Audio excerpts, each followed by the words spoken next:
good evening, or good night more likely, for if you have found your way here at all, you have almost certainly come the way that nearly everyone comes to this quiet place, at the soft worn end of a long day, with the lamps turned low and the house gone still around you, and the whole wide world loosening, at last towards sleep. Wherever you are tonight, however you have settled yourself just now, you can begin, very gently, to let go. There is nothing left that the day requires of you. Nothing to finish, nothing to answer, nothing that cannot wait, patient and untroubled, until the morning comes. You have come to the 1 hour that belongs entirely to rest, and you are allowed to sink all the way down into it, slowly and softly, and without the least hurry anywhere in the world. So let the day be over now.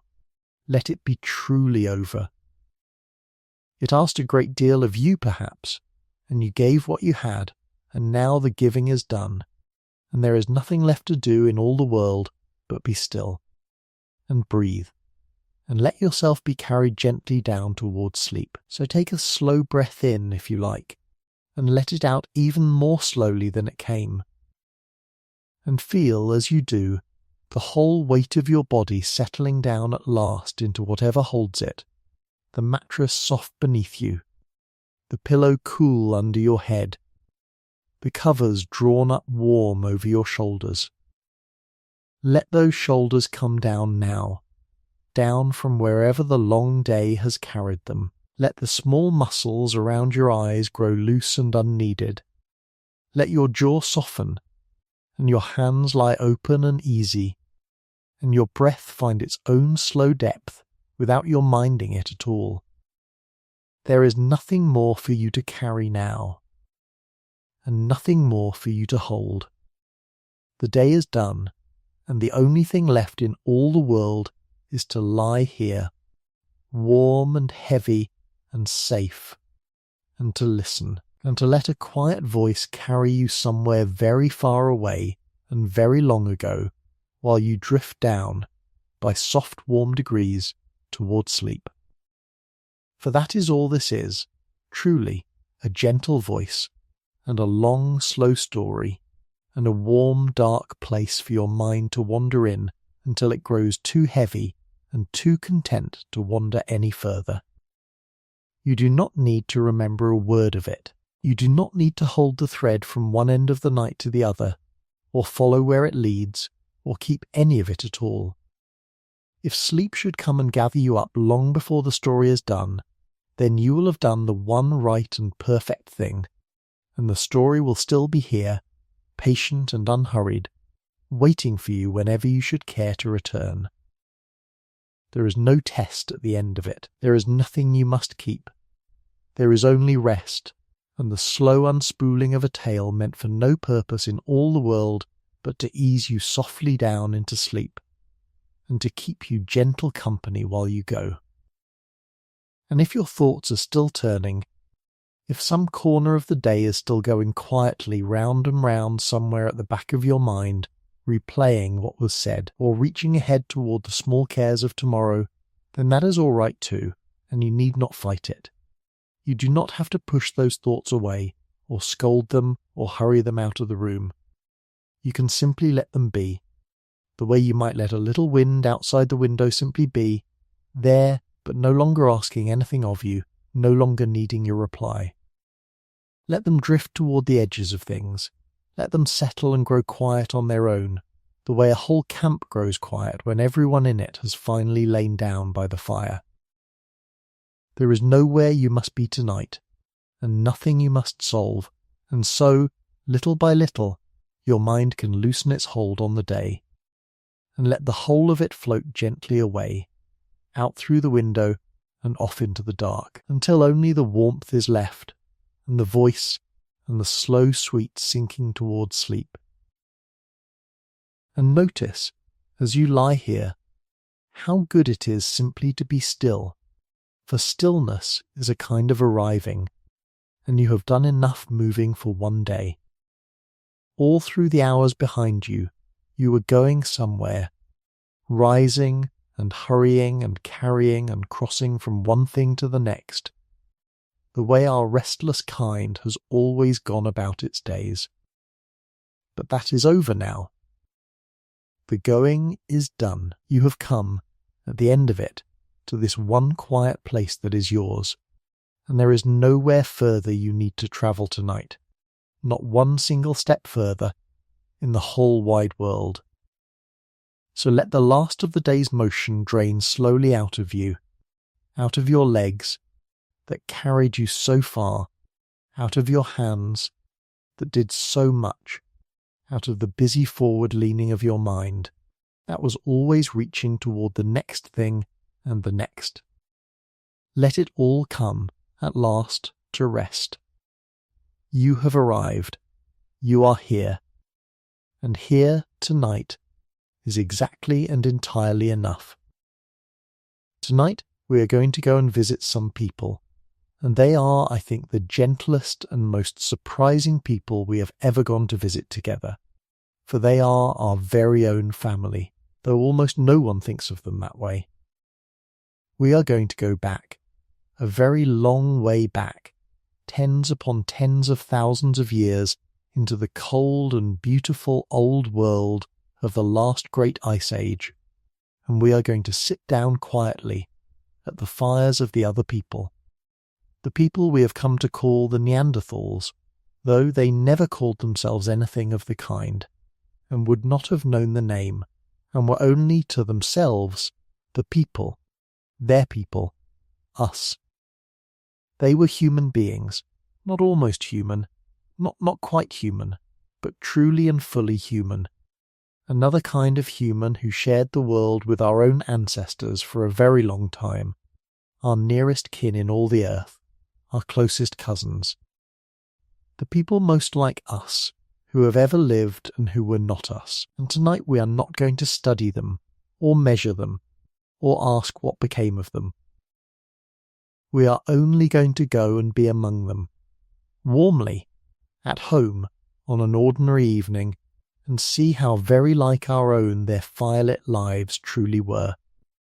For here is the thing I would most like you to carry down into sleep tonight, and it is a warm thing, and a kind one, that these were not brutes, and not shambling half things out of some old and unkind imagining, but people, clever, capable, tender, deeply human people, who loved their children and cared for their old ones, and buried their dead with sorrow, and made warm homes against the cold, and sat together by the fire at the end of the day, exactly as you have sat by yours. They had strong and skilful hands, and long memories, and a great store of hard-won knowing. They had families, and jokes we shall never hear, and griefs we can only guess at, and a tenderness for one another that the very earth still remembers, as we shall see. And they lived in a world of astonishing beauty, a cold, clean, enormous world of great herds and wide skies and long winters and short bright summers, which they knew the way you know the rooms of your own home in the dark. We are going to go and live one gentle round of that life with them tonight, softly, from the fire to the hunt to the quiet dark of sleep. And I think, before we are done, you will feel how near they are to you, how they are, in a way that is truer than you might imagine, family. So let your breath go slow, and let the warm room hold you, and let the whole busy modern world go quiet and far away. We are going back now, back past all the cities and all the fields, past the first farmers and the first potters, back beyond every road and every written word, into the deep clean cold of the old Ice Age world, to a cave mouth on a hillside above a river, where a small fire is burning, and a few families are gathered close in the last of the light, and the other people are settling in for the night exactly as you are settling in for yours. There is nothing you need to do to get there, but listen, and breathe, and let go. Let us begin then, softly, at the edge of their world, and walk in gently. The way a welcome traveller walks in out of the cold toward the warmth and the fire and the quiet company of the people who are waiting there all along. So let us stand a while, first in their world, in the wide, cold, beautiful country the other people called home, and take our time with it, for it is a marvel, and there is no reason to hurry through it. Picture a land under an enormous pale sky, the old world of the ice ages, the Europe and the western reaches of Asia of 100,000 years ago and more. But colder than you have ever known those places, and wilder and emptier of people, and full past imagining of animals. Great open plains of grass and low herb run away to the horizon, silvered with frost in the long mornings. Dark forests of pine and birch cluster in the sheltered valleys. Cold clear rivers wind down from the high white mountains, and along their banks the willow and the reed grow thick. Here and there the land rises into rocky bluffs and limestone hills, honeycombed with caves and hollowed at their feet into deep dry shelters of overhanging stone, and it is there, in those warm dry hollows facing the low sun, that the people make their homes. It is a hard country in its way, and a cold one, but it is not a poor one, and it is not an unkind one, and to a people who knew it as well as these people did, it was home, and it was good. And it was a country ruled above all by the turning of the year, by the great slow wheel of the seasons, swinging between a long cold winter and a short bright summer, and the people's whole lives turned with it. Feel the summers first, for they were lovely, brief and blazing and green. A few swift months when the sun rode high and warm and would scarcely set at all, when the plains flushed with grass and flower, when the herds grew fat and the birds came in their millions to the marshes and the rivers ran full of fish, and the people ranged wide and easy over the open land, gathering and hunting in the long golden light, laying by what they could against the cold to come. And then feel the winters, long and white and enormous, when the sun sank low and pale, and the snow lay deep on the plains, and the rivers froze hard, and the great dark drew in early over the land, and the people drew in with it, close about their fires in the sheltered caves. Living on the stores and the hunting of the cold season, waiting out the long dark the way we all, in our hearts, still know how to wait out a winter. Patiently, warmly, together. Between those two poles of the year the whole of their lives swung, summer and winter, plenty and patience, the open plain and the sheltered hearth, and they knew the wheel of it, and moved with it, as easily as breathing. And oh, the animals, for this was one of the great ages of the beasts, and the other people lived in the very thick of them, among more and greater animals than have walked the world in almost any age since. Picture the plains black in places with the herds, the reindeer in their vast slow rivers, flowing across the country with the seasons, the wild horses in their bands, manes flying, running low over the grass, the great shaggy bison and the mighty aurochs, the wild cattle, huge and black and horned, the red deer belling in the autumn woods, the ibex sure-footed on the high rocks, the wild boar in the thickets, and among them the giants of that cold world, the woolly mammoth, vast and slow and shaggy, its great curved tusks sweeping the snow aside to find the grass beneath, the woolly rhinoceros, armoured in fur and horn, and, in the deep forests and along the rivers, the great bears, and the lions, paler and larger than any lion now, and the wolves running in their packs under the winter moon. It was a world thick with life,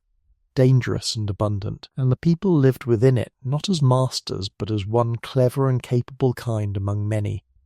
knowing every animal's ways, respecting every animal's strength, taking what they needed with skill and courage, and giving the great predators a wide and wary berth. And now let us look, gently, at the people themselves, at the other people as they truly were, so that you can see them clearly in your mind's eye as we go among them, and see how human they were and how dear. They were people much like us, and yet a little different,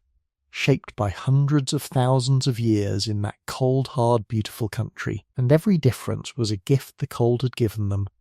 a way of being better made for the world they lived in. They were shorter than we tend to be, most of them, but broader, and deeper, and immensely strong, barrel-chested, thick-limbed, powerful in a way that is hard for us to imagine, with strong hands that could do the finest work and the hardest, and muscles built by a life of effort in a demanding land. Their faces were broad and open, with wide cheekbones and a strong, heavy brow above the eyes, and large, fine, expressive eyes beneath it, and a great generous nose made for warming the freezing air before it reached the chest. Some of them, we think, were pale-skinned and even red-haired, as suits of people of the cold, cloudy north, and behind those wide brows they carried brains fully as large as our own,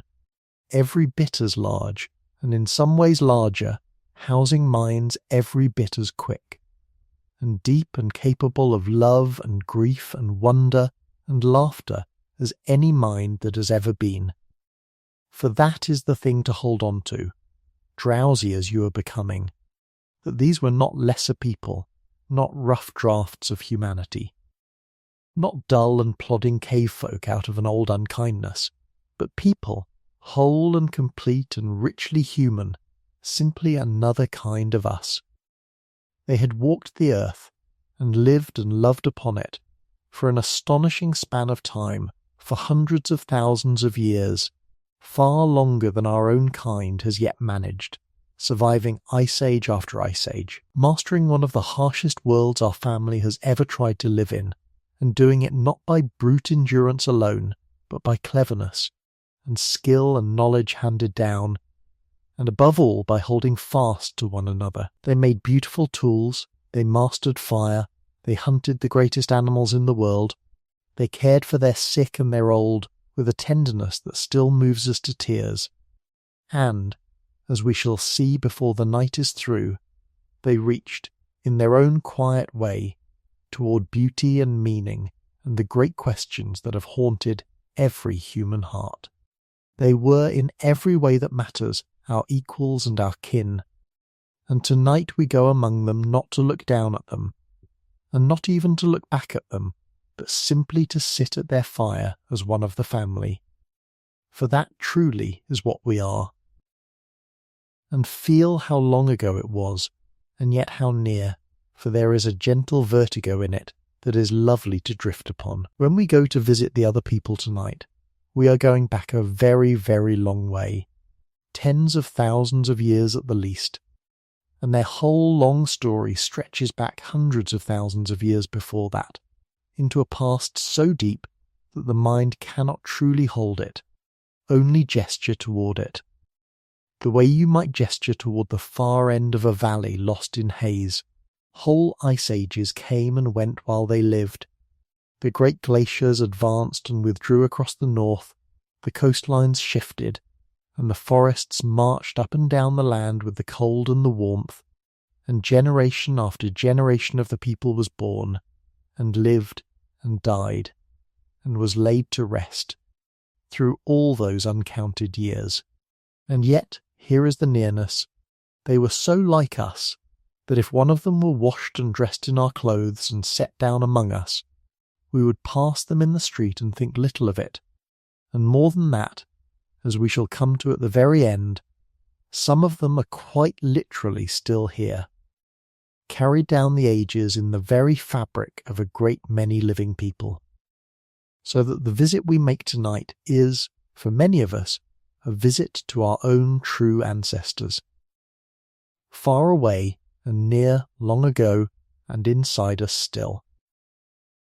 Hold both together gently as you sink. So there they are then, the other people, at home in their cold bright world, strong and clever and deeply human, broad-faced and warm-eyed, moving with the turning of the great year across a country thick with mammoth and reindeer and horse, sheltering in the warm dry caves above the rivers, hundreds of thousands of years old as a people, and every one of them as fully alive in their moment as. You are in yours. We have set the stage now, we have seen the land, and the seasons, and the animals, and the people themselves. And now it is time to do the thing we truly came to do. To walk in out of the cold, past the mouth of the cave, into the warmth and the light and the quiet gathered company of the fire, and to see how the other people made themselves a home. Let your breath go slow, and let the cold, clean world settle around you, and let us go in, softly, toward the oldest and warmest thing our whole family has ever known, a fire burning in a sheltered place, with the people gathered close around it in the falling dark. So come in now out of the cold to the mouth of the cave, for the home of the other people is the thing I would most like to give you tonight, warm as you already are, and there is deep comfort in it. Picture the place as the evening comes on, a great overhang of pale limestone on the flank of a hill, dry and sheltered beneath its lip of stone, facing out over the wide valley and the winding river toward the low light of the setting sun, and back beneath the overhang,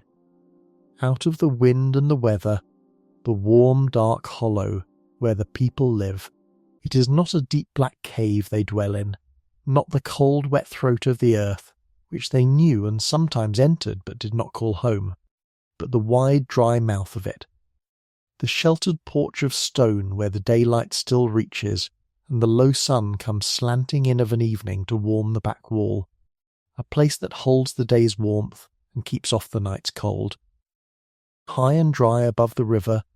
with a good long view of the country all around. Generations of the people have sheltered here, in this same good hollow, drawn to it as people are always drawn to a warm dry place with water below and a view before it. And the floor of it is soft and deep with the living of all those years, and worn smooth, and known in every corner, and it is home. And at the very heart of that home, always, is the fire, the hearth, the bright warm centre of everything, the thing around which the whole of their life is arranged. Come and look at it,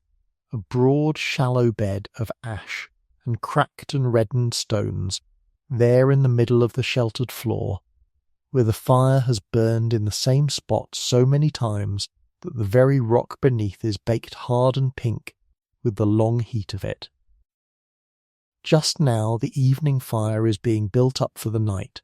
Someone kneels over it, feeding it, coaxing it, laying on the split wood and the dry bone that burns so hot and long, and the flames climb and catch and throw their moving golden light out over the whole gathered scene,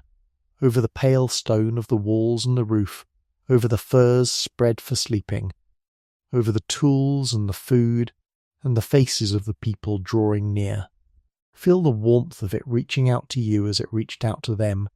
pushing back the cold and the dark to the edges of the shelter and beyond. Feel the good smell of the wood smoke, and the meat beginning to cook, and the warm stone and the warm fur and the warm gathered people. This fire is the sun of their small world, the thing that makes the cold country livable at all. And it is the same fire, exactly, in its warmth and its comfort and its gathering power, that has warmed every human home in every age since, all the way down to the quiet warmth that holds you now. And feel what a mighty thing it was to have the fire, for the mastery of fire was among the greatest of all the powers the other people held, and they held it completely, easily, as an everyday familiar friend. They knew how to make it, striking the hard bright stone to catch a spark in a nest of dry tinder, and blowing it, patiently, gently, into a flame, and they knew how to keep it, banking it warm and low to slumber through the night and waking it again at dawn, and cradling a glowing ember carefully from one camp to the next, so that the precious flame need never wholly die. And with the fire they did everything. They warmed themselves against the killing cold, and lit the long dark of the winter nights, and cooked their food and made it sweet and soft and wholesome, and hardened the points of their wooden spears in the embers to make them keen, and kept the great beasts of the night, the lion, the bear, the wolf, safely away beyond the ring of its light, and, as we shall see, they even used its patient heat to work the strangest and cleverest of their makings.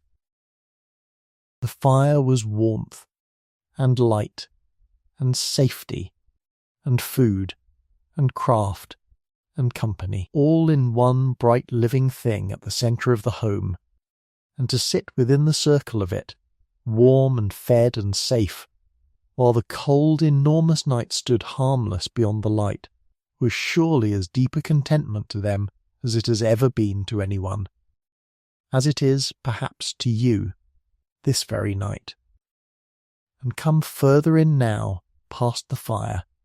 and see how the whole of the home is arranged around its warmth. For the other people were tidy, orderly, home-making folk, and their shelters were not the tumbled dens of an old imagining but true homes, with places for things, and a shape to the living.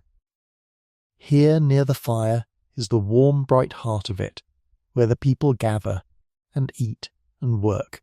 and where the cooking is done, and the tools are made. The floor here is trodden hard, and littered with the flakes and chips of 100 evenings' tool-making,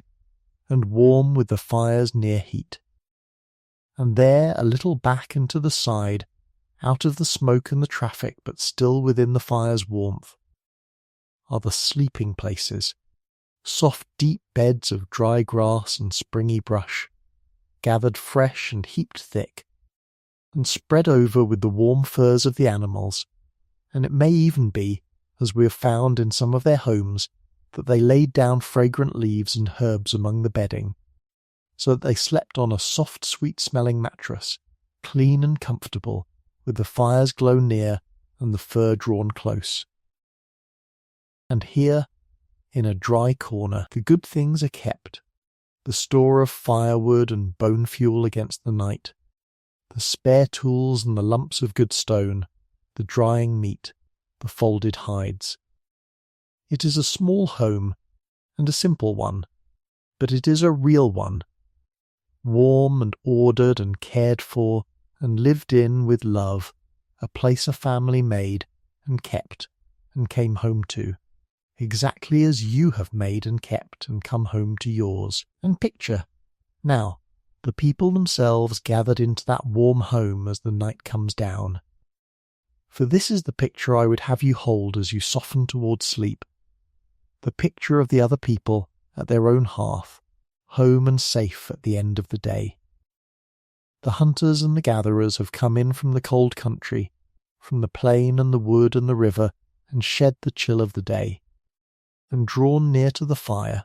the children, who ranged and played and helped all the day long, come tumbling into the warmth, and are gathered up, and fed and settled. The old ones, the grandmothers and the grandfathers, sit near the fire in the warmest places, the places of honour, wrapped in the best of the furs.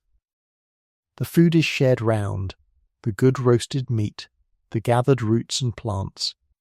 the marrow cracked warm from the bone, and the day is told over in the firelight, and there is talk, and surely laughter, and the low sounds of a family at ease.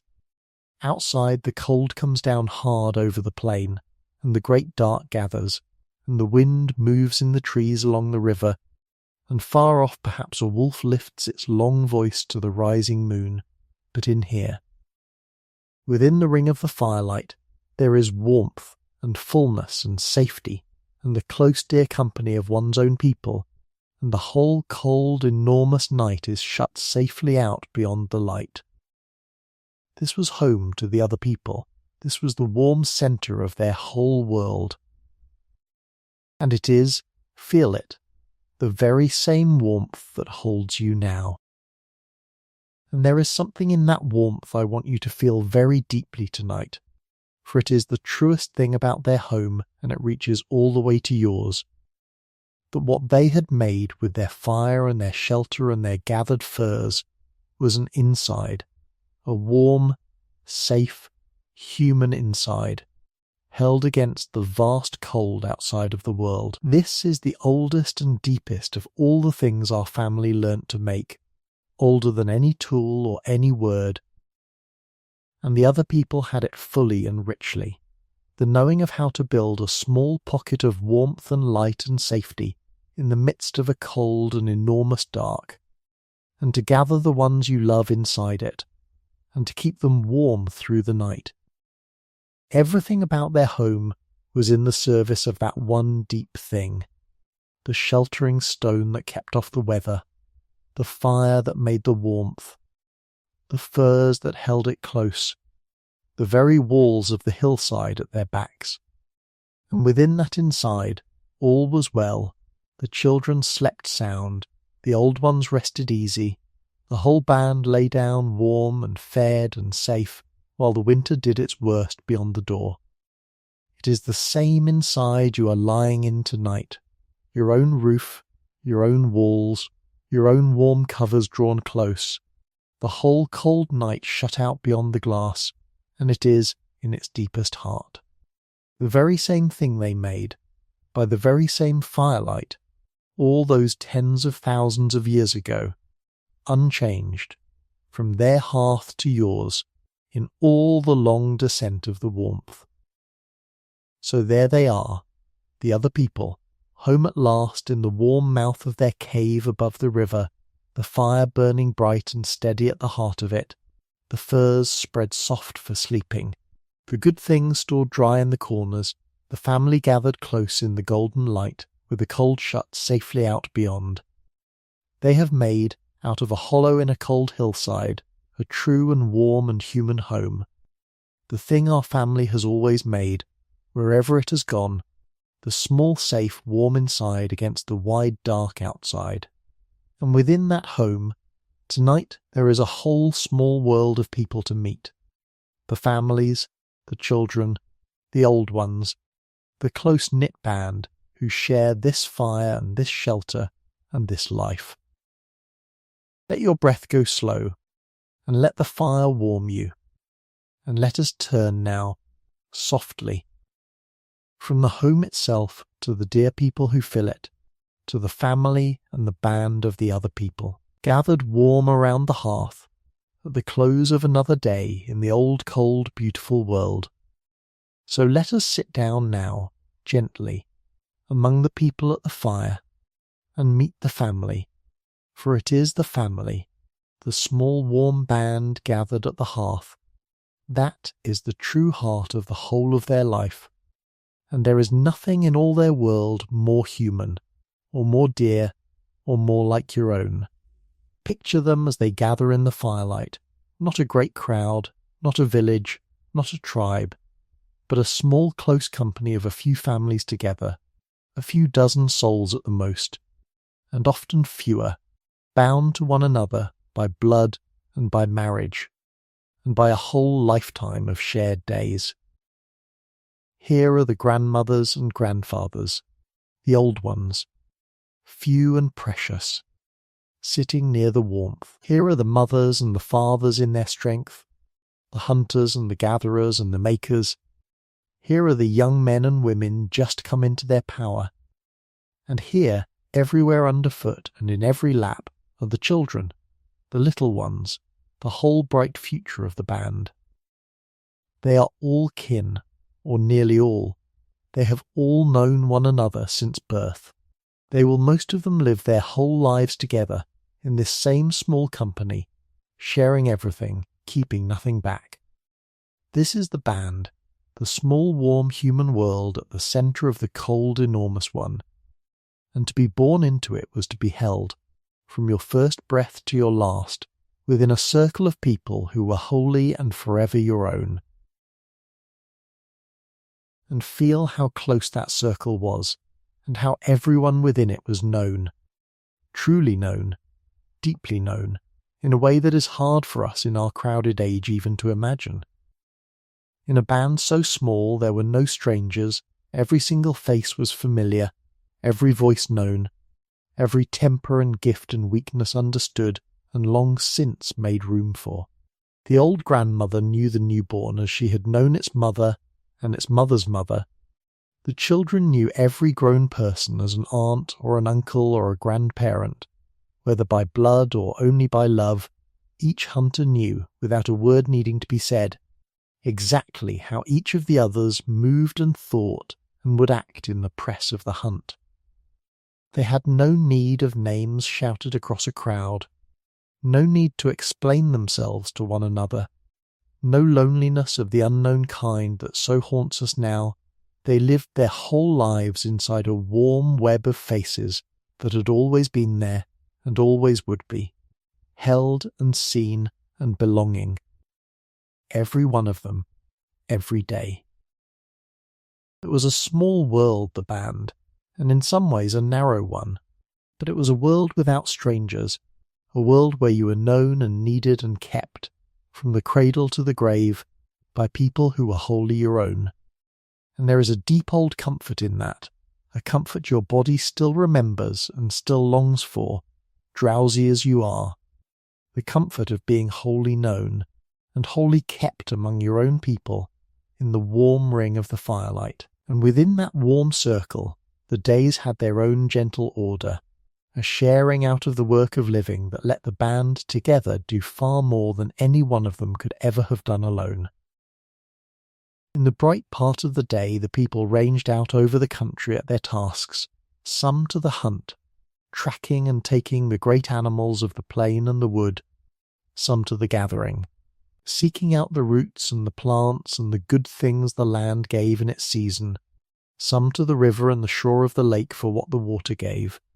some staying near the home, tending the fire, working the hides, making and mending the tools, minding the smallest children. Each had their part, and each part mattered, and all of it flowed together, at evening, into the one shared life of the band, the food brought back and shared out among all, the hides and tools passed from the maker to the user, the day's knowing added to the common store. No one went hungry while another feasted, no one was left to fend alone. What the band gathered, the band shared, what any of them knew, all of them came to know. And the strength of it, the whole great strength of the people against the hard, cold world, lay precisely in that, in the sharing, in the pooling, in the many hands and the many minds and the many hearts all bent together toward the keeping of them all. Alone, a single person could scarcely have lasted a winter in that country. Together, held in the band, they lived and thrived and endured for 1,000 centuries. And the children, oh feel the children, for they were the joy and the treasure of the band, and their growing up was the sweetest and most human thing in all its life. Picture them, the babies carried warm against their mothers' bodies, wrapped in the softest furs, passed from loving arms to loving arms about the fire, the little ones toddling and tumbling underfoot, laughing, crying, learning the world, the older children ranging in their small bright packs about the camp and the near country, playing the games that children have always played, and learning, in the playing, everything they would one day need to know. For the children of the band learned not in any school and by no set lessons, but by being always among it all, always watching, always trying, the small boys following the hunters and casting their little spears at tussocks and shadows, the small girls beside the gatherers, learning which route was good and which was not, all of them watching the toolmakers' hands, and the hide workers and the fire tenders, and slowly, year by year, taking it all in. They grew up drenched in the knowing and the love of the whole band, every grown person a teacher, every day a lesson given without ever seeming to be one, and they grew up held, and cherished, and safe at the warm centre of a world that wanted them, and needed them, and delighted in them. To be a child of the other people was to be raised by a whole loving band in the warm ring of the firelight, wholly wanted and wholly kept. And there is no better way, perhaps, that any child has ever been raised. And the old ones feel them too, for they held a place of deep honour and deep worth in the band, and the way the people cherished their old is one of the most beautiful things about them. In a world with no writing and no marks of any kind,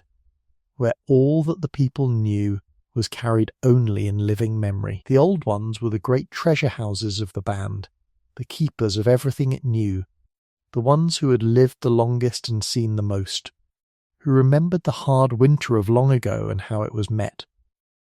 who knew where the springs ran in the dry season and where the herds went in the deep cold, who held the whole long memory of the people alive within them. When the old grandmother spoke, the young ones listened, for her long memory was the band's only history, and its only map, and its only book. And when the old ones taught the children the ways of the world, they were passing down the whole hard-won inheritance of 100 generations, hand to hand, mouth to ear, keeping it alive. And so the old were not a burden to be borne, but a wealth to be guarded. They were fed and warmed and sheltered and honoured, and kept in the warmest places by the fire.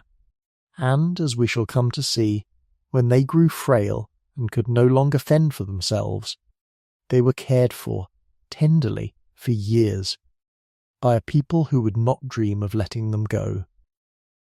To grow old among the other people was to grow precious, and there is a deep and lovely kindness in that, which our own restless age might do well to remember. And feel the whole warmth of it gathered together now, the whole dear web of the band, as the night comes down and the family draws close about the fire. For this, in the end, is what the other people had, and it was everything, one another. They had no great things as we would count them, no riches, no walls, no fields, no possessions beyond what they could carry. But they had this, the band, the family, the warm close circle of their own people, bound by blood and love and a lifetime of shared days, sharing everything, keeping one another, holding fast together against the cold and the dark and the hardness of the world. It was their wealth, and their strength, and their whole security. It was the thing that made the cold country livable and the long life possible. It was the warm human centre that everything else, the fire, the shelter, the hunt, the making, was arranged around and made to serve. And it was, feel it, the very same thing that is dearest to you too, in your own life, whatever else you have or lack. The people who are yours, the warm circle of your own, the ones who know you and keep you and hold you close. That has not changed, in all the tens of thousands of years, in the least particular of its heart. It was the truest thing they had, and it is the truest thing you have, and it is a good and gentle thing to rest upon as you sink toward sleep. So there they are, the family of the other people, gathered warm and whole about the evening fire, the old ones honoured in the best places, the children cherished and safe, the hunters and gatherers and makers all come home, the whole small close-knit band held together in the golden light, with the cold shut out beyond. They have shared the day's food, and told the day's tale. They have kept one another, as they always keep one another, through another turning of the great year, and now they will settle, presently, into the warm furs to sleep, close and safe among their own. But before the night grows too deep, let us look, gently, at the work of their wonderful hands, at the tools and the makings by which they wrung a good life from that hard, cold country. For the other people were makers of the first rank, patient and skilled and clever past our easy imagining, and there is a quiet pleasure in watching a skilled hand at work that is very soothing to drift upon. Let your breath go slow, and let us turn from the family to the fireside craft, and watch the other people make the things by which they lived. So draw a little nearer the fire now and watch the hands at work, for the other people were makers, true and gifted makers, and there are few things in all the world so quieting to the drowsy mind as the sight of skilled and patient hands going steadily about a craft they know by heart. Someone sits by the firelight with a lump of good stone cradled in the palm, turning it, reading it, feeling with a thumb along its grain, and in the other hand a hammerstone, smooth and round and heavy, worn to the grip of long use. And then, with a sureness born of 10,000 repetitions, the striking begins, a sharp, clean blow, angled just so, and a flake springs away from the core, keen-edged and gleaming, and another, each one struck exactly where it was meant, each one falling to the growing pile at the maker's knee. It looks so easy, watching it, the way all true mastery looks easy, but it is the fruit of a lifetime's learning and 100 generations handing down, and there is not one of us today who could sit down beside that fire and do it half so well. The other people had been working stone for hundreds of thousands of years, longer by far than our own kind has yet existed, and they were masters of it, utter masters, and to watch those strong, sure hands at their ancient craft in the firelight is to watch one of the oldest skills our family has ever possessed, practiced to a perfection we can only marvel at, and feel the true cleverness of it, for their tool-making was no crude and simple banging of rock on rock, but a craft of real subtlety and forethought, one of the most elegant things our family had yet devised. Their finest way of working the stone was a marvel of planning and patience. They would take a good lump of flint or chert, and with great care, work all around its edges and over its faces, shaping and preparing it, trimming it just so, not yet making the tool at all, but readying the stone, sculpting the hidden core within it, so that, when at last the one final decisive blow was struck, a single perfect flake would spring away, already the very shape and size and keenness the maker had intended all along. Think of the forethought in that, drowsy as you are, to shape a stone toward a tool that does not yet exist, holding the finished thing in the mind through all the long preparing, seeing it there inside the rock before ever it is freed. It is a way of working that asks you to plan, and to imagine, and to hold a purpose steady across many patient steps toward an end seen only in the mind. And the other people did it daily, easily, as a matter of course. From their prepared cores they struck keen flakes and points and blades, and these they worked further, trimming and sharpening the edges into the tools they needed, the scrapers for the hides, the points for the spears, the knives for the cutting of meat, the fine edges for the working of wood and bone. A whole toolkit, elegant and effective, struck from stone by knowing hands. And they made, too, the great and ancient tool that their people had made for longer than almost anything, the hand axe. That beautiful teardrop of worked stone, shaped on both its faces to a point and an edge, that fits so sweetly into the curve of a human palm. Picture one, there in the firelight, passed from hand to hand, heavy and balanced, and worked all over into a lovely symmetry, keen along its edges and stout at its base, a tool for 100 uses, for the butchering of the great animals, for the cutting and the chopping and the scraping, for whatever the day might ask. It is a shape so old, and so satisfying, and so perfectly fitted to the hand and the work,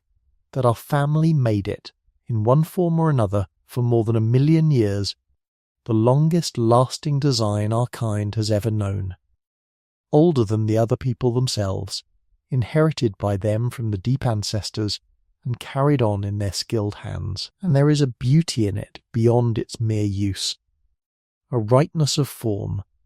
a care in the making that goes past what the work alone required, as though the maker took a quiet pleasure in the symmetry of it, in doing the thing well and truly, in shaping a stone not just into a tool, but into a fine one. That impulse to make a needful thing beautiful, to take care past mere need, is one of the deepest and most human of all, and it was alive and well in the hands of the other people tens of thousands of years ago by the light of their fires.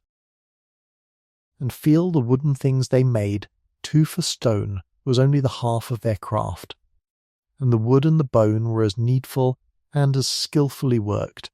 though far less of it has lasted down the ages for us to find.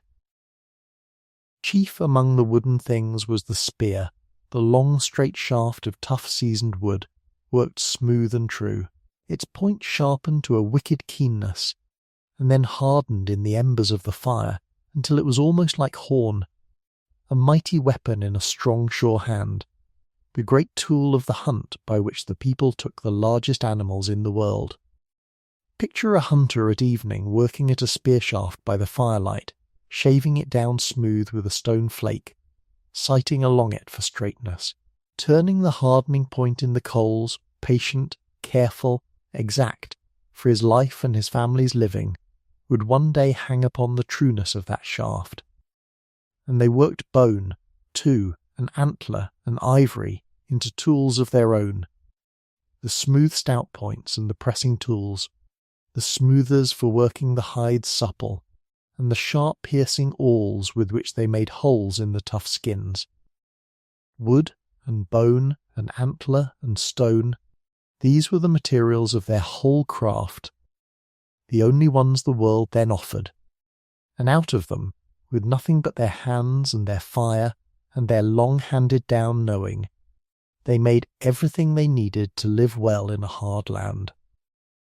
It was a spare toolkit, by our measure, but there was nothing crude in it, and everything in it was made with skill. And now let me show you the cleverest making of all, the one that most astonishes us when we find its traces in the earth, for the other people did a thing so subtle and so knowing that it stands as clear proof, past all argument, of how deep and planning their minds truly were. They made glue. They made, out of the bark of the birch tree, a strong black sticky pitch, a tar, a true adhesive with which to fasten their keen stone points firmly onto their wooden shafts, so that spear and knife and tool became one strong whole. And the making of it was no simple thing found by luck, for birch bark will not simply melt into tar in an open fire, it must be heated hard, and heated in just the right way, close and hot, but kept away from the open air, smouldering in a covered and airless heat until its very substance changes and the dark tar sweats out of it. To make it at all, the people had to know, to have learned and remembered and handed down, a whole hidden art of controlled and covered fire, of exact heat kept just so, of a change worked in a material by patience and knowing, a thing they could not see happening, that gave up its secret only to those who understood it. That they made this tar, and made it well, and made it often, tells us more surely than almost anything how their minds worked, with foresight, with patience, with the holding of a complex purpose across many careful steps, with a real and practical understanding of the hidden ways of the world. It is chemistry, very nearly, the first chemistry of our family, worked by firelight, by the other people, tens of thousands of years before anyone dreamed of such a word. And feel, in all of this making, the deep quiet satisfaction of skilled work well done, for that, too, was theirs, and it is a thing your own hands still know and still love. To sit by the fire of an evening with a good task in your hands and the knowing of how to do it, to feel the stone flake away just so beneath a sure blow, or the spear shaft come smooth and true under the scraping, or the tar draw dark and sticky from the patient heat, To make, with your own hands, out of the plain stuff of the world, a fine and needful thing, there is a contentment in that as old as our family itself, and the other people had it in full measure. Theirs was a life of the hands as much as anything, a life of making and mending and shaping, of tools cared for and passed on, of craft learned slowly, and practised long and taken quiet pride in. And around the evening fire, while the food cooked and the children played, and the day was told over, the hands of the people were seldom still, always working, always making, always shaping the good stone and the true wood into the things by which they lived. It is a warm picture to hold as you drift, the firelight and the gathered people, and the steady patient hands going about their ancient skilful work, making a good life out of stone and wood and fire and knowing, the way our family has always made its life, with its hands. So there they are, the makers, at their fireside craft, the flakes springing keen from the prepared core, the beautiful old hand axe passing warm from palm to palm, the spear shaft coming true beneath the scraping stone, the dark tar drawn by patient hidden heat from the birch bark in the coals. They were makers of the first rank, the other people, clever, patient, skilful, forethoughtful, taking care past mere need, holding whole complex purposes steady in their minds across many careful steps, masters of a craft older than our own kind, and inventors in their quiet way of arts we still marvel at. And by these skilled and knowing hands they armed themselves for the great work by which, above all, they lived in that cold country, the hunt, the taking of the great animals of the plain and the wood, by courage and skill and the close-knit strength of the band. Let your breath go slow, and let us follow the hunters out, softly, at the break of a cold bright day, onto the wide plain among the herds, not for any dread or danger, but to see the courage and the skill and the deep togetherness of the other people at their greatest and most needful work. So let us go out now with the hunters, softly, into the cold bright morning, not to any scene of dread, for we shall let the dread stay far away tonight, but to see the courage and the skill and the deep togetherness of the other people at the great work by which, above all else, they fed and clothed and kept themselves in that hard land. Picture the dawn, the sky paling in the east over the frozen plain, the frost thick on the grass and glittering as the light comes, the breath of the hunters smoking in the bitter air as they gather at the mouth of the cave, wrapped warm in their furs, their spears in their strong hands. They are quiet and easy and ready, a few of the strongest of the band, men and women both perhaps, going out together as they have gone out 1,000 times before. And there is no fear in them that shows, only the calm alertness of people who know their work and know one another, and know the country they are going into as well as they know their own hands. They set out down the hill in the growing light, moving low and quiet over the land, reading it as they go, the tracks in the frost, the droppings, the bent grass, the far dark specks on the plain that are the herds. And we go with them, warm and safe in our watching, to see how the other people took the greatest animals in the world with nothing but wood and stone and courage and the strength of the band. And feel, first, how deeply they knew the animals, for their whole hunting rested on a knowledge so intimate and so complete that it seems very nearly a kind of kinship with the beasts they hunted. They knew the reindeer and the horse and the bison and the great aurochs not as we know animals, from a distance and in passing, but from the inside, almost, as a lifelong neighbour is known, where each kind grazed, and where it drank, and where it sheltered from the wind, how it moved, and when it startled, and which way it would run, where the herds went in the summer and where in the deep cold, and by what paths they crossed the country with the turning year. They could read a track and know the beast that made it its kind, its size, how long since it passed, whether it was hale or hurt. They could look at the sky and the land and the season and know where the animals would be. This knowing was the very ground of the hunt, worth more than any weapon. It was gathered over whole lifetimes and handed down from the old hunters to the young across the generations, a great living store of the ways of every animal in their world. And it was a knowing shot through, we may believe, with a deep respect, for you cannot know an animal so well, and depend upon it so wholly, without coming to honour it, and the other people surely honoured the great beasts that gave them life, as hunting peoples the world over always have. And feel the courage of it,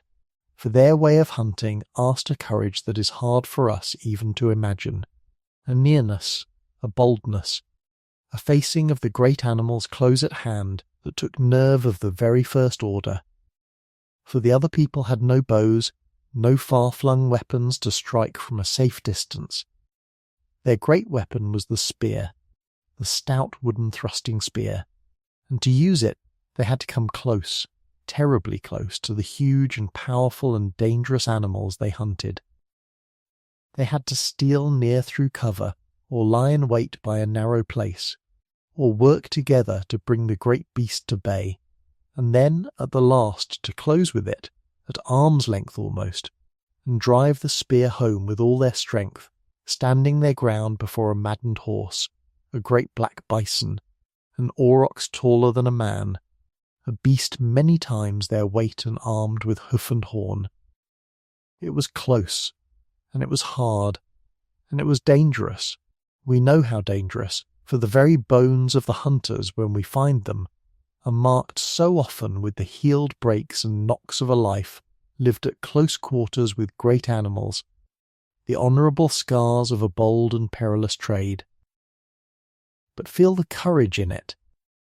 and the skill rather than the danger, for they did it,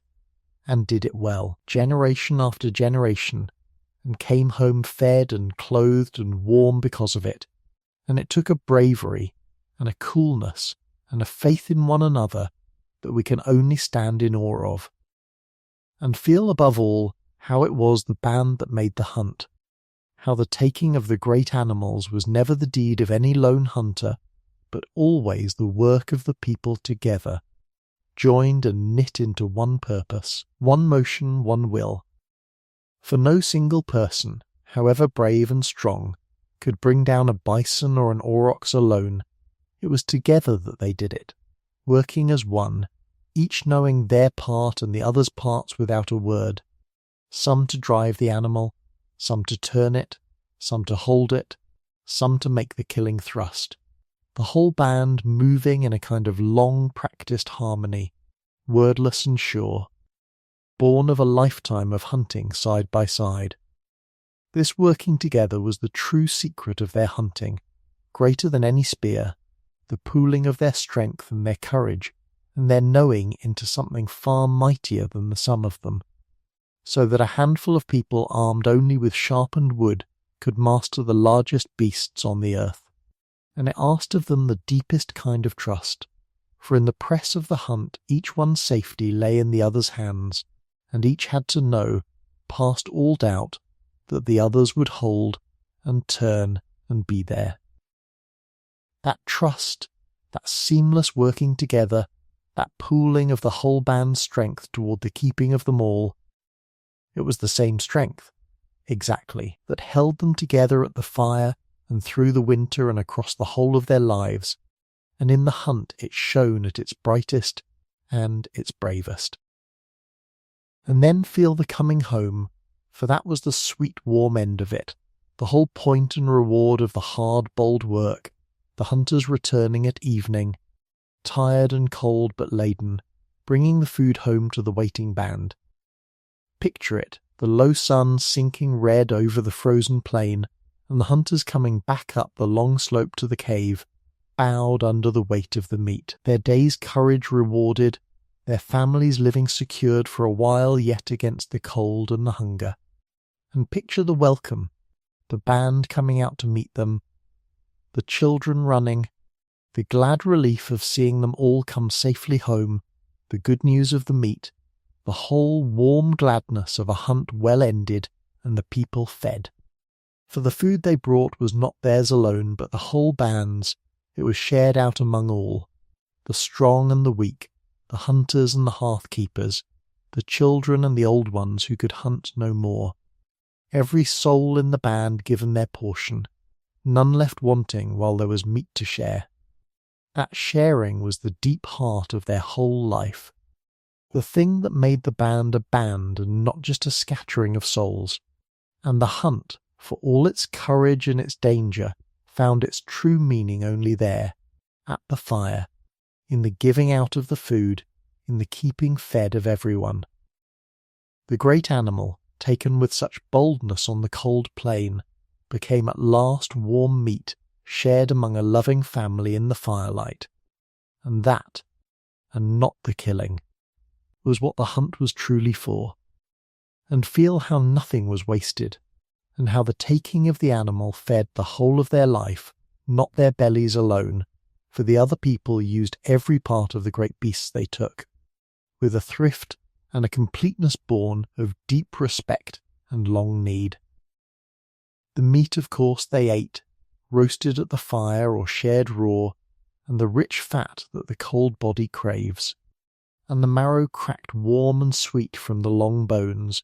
and what they could not eat at once they dried or catched in the cold against the lean days to come. But the animal gave far more than food. Its hide became their clothing and their bedding and the cover of their shelters. Its bones became tools and fuel for the fire and the very frames, in some places, of their homes. Its sinews became strong cords for binding and lashing. Its antler and its ivory became points and smoothers and fine-worked things. The whole animal was taken up into the life of the band, and honoured in a way by being wholly used, nothing thrown aside, nothing wasted, every part of the great creature turned to the keeping of the people. There is a deep old rightness in that, a completeness, a respect that runs far deeper than sentiment, and it bound the people to the animals they lived among in a web of use and need and gratitude that was, in its way, a kind of love. They lived by the great beasts, wholly and utterly, and they knew it and honoured it all the days of their lives. So there they are, the hunters, coming home at last through the blue dusk with the day's meat on their shoulders and the cold bright plain behind them,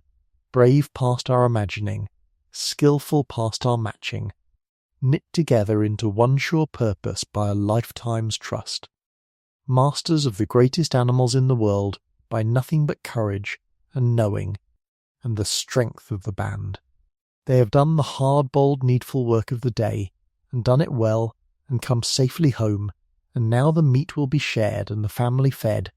and the whole warm round of the evening will close about them once more. But the animal they brought home gives more even than food and tools. It gives the very warmth on their backs, and the warmth against the winter, and the good things gathered and cooked and shared at the hearth. Let your breath go slow, and let us turn now from the cold bright plain back to the warm heart of the home, to the working of the hides into warm furs, and the gathering and cooking of the good food of the land, and the deep sweet comfort of the shared meal by the fire, the soft domestic warmth at the centre of the other people's world. So come back now, gently, from the cold plain to the warm hearth, and let us watch the making of warmth itself, for the working of the hides into warm furs was among the most needful of all the other people's arts, the very thing that let a warm-blooded creature live at all in that world of ice. And there is a deep comfort in the watching of it. The great animals gave up their skins, and the skins, raw and stiff, had to be made into soft, warm, wearable furs,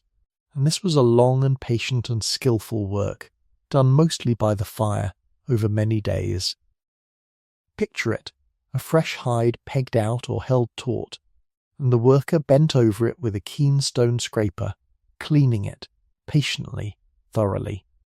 drawing the edge across it again and again to take away all the flesh and fat from the inner side, and then the long labour of softening it, working it and rubbing it and stretching it, and dressing it with fat and with other things, kneading and flexing it over and over until the stiff raw skin turned supple and soft and good to wear. It was work that took strength and patience and great skill and long knowing of just how it must be done, and the wear of it is written even now in the very bones and teeth of the people, who used their strong jaws and their sure hands in the doing of it, so that we can read, in their remains, the marks of a lifetime's patient hide working, and out of that long labour came the thing that kept them alive: warmth, wearable warmth, the soft thick furs that stood between their bodies and the killing cold. And feel how they clothed themselves in that warmth, wrapped and bound and layered against the winter, for the other people dressed warmly and well, as they had to, and their furs were the portable hearth they carried with them out into the cold. They wrapped themselves in the thick soft hides they had laboured to make supple, cloaks and wraps about the body and the shoulders, coverings for the arms and the legs, warm coverings for the feet against the frozen ground, hoods and wraps about the head where the cold bites cruellest. They knew, none better, how to trap the body's own warmth and hold it close, layering the furs, binding them snug against the wind with thongs and cords of sinew and hide, closing the gaps where the cold would steal in, making of the animal's warm coat a second coat for themselves, a wearable shelter, a bit of the hearth's warmth carried out onto the open plain. And where they needed to join the skins or bind them close, they pierced them with their sharp bone awls and laced them through with sinew, patient hole by patient hole. It was warmth wrung from the cold world itself, from the very animals of the ice, by patient and knowing hands, and wrapped in it, the other people could go out into a cold that would kill an unready creature in a night, and hunt,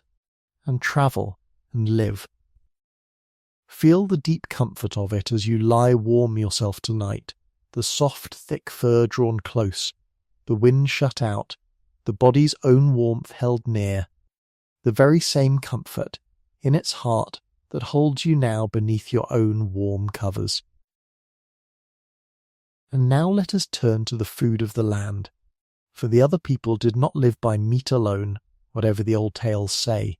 but gathered and ate a great and varied bounty of plants and roots and green-growing things, and knew the vegetable wealth of their country as well as they knew its herds. This is a thing we have only lately come rightly to understand, and it is a warm and human truth, that alongside the meat of the hunt, the people gathered widely, and ate well of what the land gave in its seasons, the roots and tubers dug from the earth, the seeds and grains of the wild grasses, the nuts and the berries and the fruits of the brief bright summer, the green shoots and leaves, the mushrooms, the mosses, whatever the country offered. We know this now because we can find, astonishingly, the very traces of their meals caught in the hardened stuff upon their teeth, the tiny remains of the plants they ate, cooked and uncooked, telling us across all the ages exactly what was on the menu at those old firesides. And it was a varied menu, and a knowing one, a people who understood their whole living country, plant by plant and season by season, and drew from it a rich and balanced fare. The gathering of it was patient, daily, skilful work, much of it done by those who stayed nearer the home, the reading of the land for its hidden roots and its ripening fruits, the digging and the plucking and the carrying home, and it fed the band as surely as the hunt did, and more steadily in its quiet way. And feel the fire turned now to cooking, for the other people cooked their food, and the cooking of it was one of the oldest and homeliest of all their arts, and one of the sweetest to picture. Over the coals and in the ashes of the hearth they roasted the good meat until it was brown and tender and rich. They set the roots and the tubers in the hot ashes to soften and to sweeten. For many a hard root becomes good food only when the fire has worked upon it. They cracked the long bones and roasted the marrow warm and buttery from within. They knew, as every cooking people knows, that the fire makes food better, softer, sweeter, safer, easier to eat and to draw goodness from, and they used it so, daily. Turning the raw gifts of plain and wood into warm cooked meals about the hearth. Picture the good smells of it rising with the wood smoke into the evening air, the roasting meat, the sweetening roots, the whole warm fragrance of a meal being made for a hungry family at the end of a cold day. It is a smell as old as our family and as dear,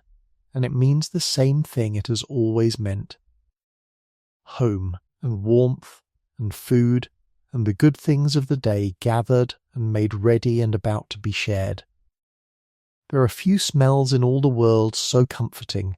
and it drifted up from the fires of the other people, exactly as it drifts from ours, tens of thousands of years ago. And they knew too the deeper virtues of the plants, not the good ones only, that fed them, but the ones that healed. For the other people understood something of the medicine of the green world, and there is a tender wisdom in it that is lovely to rest upon. We have found, caught in the hardened stuff upon the teeth of some of them, the traces of plants that are no good to eat at all, bitter plants, plants with no goodness in the belly, but plants that soothe a pain, or settle a sick stomach, or ease a fever. The plants a knowing people turns to not for food, but for healing. And so it seems that these people, so long ago, had already begun the long and gentle human art of the healer, had learned and remembered and handed down which herb eases which hurt, which bitter leaf brings comfort to the sick, had begun to tend one another's ailments with the medicines of the wild. Think what that means, drowsy as you are, that when one of them lay sick or hurting in the firelit dark, another might go out and gather the right bitter herb, and bring it and give it to ease the suffering of one they loved. It is care, of the deepest kind. It is the first faint beginning of all the healing arts that have ever comforted a human body since. And it was alive among the other people, at their firesides, in their tenderness for one another, all those ages ago. And now feel the whole of it come together in the sweetest thing of all, the shared meal, the family gathered close about the fire in the evening to eat together of the good food of the day. For this, in the end, was what the hunting and the gathering and the working and the cooking were all for. Picture the band drawn in about the hearth as the dark comes down, the meat roasted and ready, the roots sweet from the ashes, the gathered fruits and the cracked marrow, all of it shared out among them, hand to hand, the strong seeing to it that the weak were fed, the grown seeing to it that the children and the old ones had their fill. And picture them eating together in the warm light, close and easy, the day's cold and labour behind them, the good food warming them from within, the talk and the quiet and surely the laughter passing round the circle. There is nothing more human than a family sharing food by firelight at the end of the day, nothing older, nothing warmer, nothing that speaks more deeply of belonging and safety and love. And the other people had it, fully and richly, exactly as we have it, exactly as your own heart still longs for it, and rejoices in it. The shared meal was the daily renewing of the band, the warm centre of the evening, the moment when all the day's scattered work came home and became once more one people, fed and warm and together in the light. Feel the deep contentment of it as you drift, the full belly, the warm fire, the loved faces near, the good day done and shared. So there they are, the other people, warm and fed and clothed at their evening hearth, wrapped in the soft thick furs their patient hands had wrung from the cold world, full of the good roasted meat and the sweet cooked roots and the gathered fruits of their well-known land, tended in their sickness with the healing herbs of the wild, gathered close about the fire to share the food of the day in the warm gladness of the family. They have made out of a cold and demanding country a life not merely survived but truly lived, warm and well fed, and comfortable and rich in the deepest comforts there are, and in that warmth and that fullness, held safe and close among their own, they showed the thing that is perhaps the very finest of all their many graces, the thing I most want you to carry into your dreams tonight. Their tenderness for one another, their care for the weak, and the old, and the sick, and the hurt, the great and gentle kindness at the heart of the band. Let your breath go slow, and let us turn now, softly, to that kindness, to the way the other people held and kept and cherished their most helpless, in a tenderness so deep that the very earth remembers it still. So let us come now, very gently, to the tenderest thing of all, to the kindness of the other people, their care for the weak and the old and the sick and the hurt. For this, of everything we have seen tonight, is the thing that reaches most deeply into the heart, and it is a thing to hold with great softness as you drift. We know of it not from any guessing, but from the surest and most touching evidence there is, from the very bones of the people themselves, which carry, written in them, across all the tens of thousands of years, the plain unmistakable record of a care so patient and so faithful that it can still bring tears to the eyes of those who read it. For in the bones of the other people we find, again and again, the marks of terrible injuries and grave illnesses, and then, healed above them, the marks of long survival, the sure sign that these were people who did not fall and die where they fell, but who were gathered up and tended and kept alive for months and years by others who would not let them go. The earth remembers their kindness in the one way it can, in the healed bones of those who should not, but for that kindness have lived at all. And there is no more beautiful thing in all their long story, and none more human than this. Let me tell you of one of them, gently, for his story is among the dearest we have, and it will stay with you as you sink towards sleep. Long ago, in a great cave in the mountains of the east,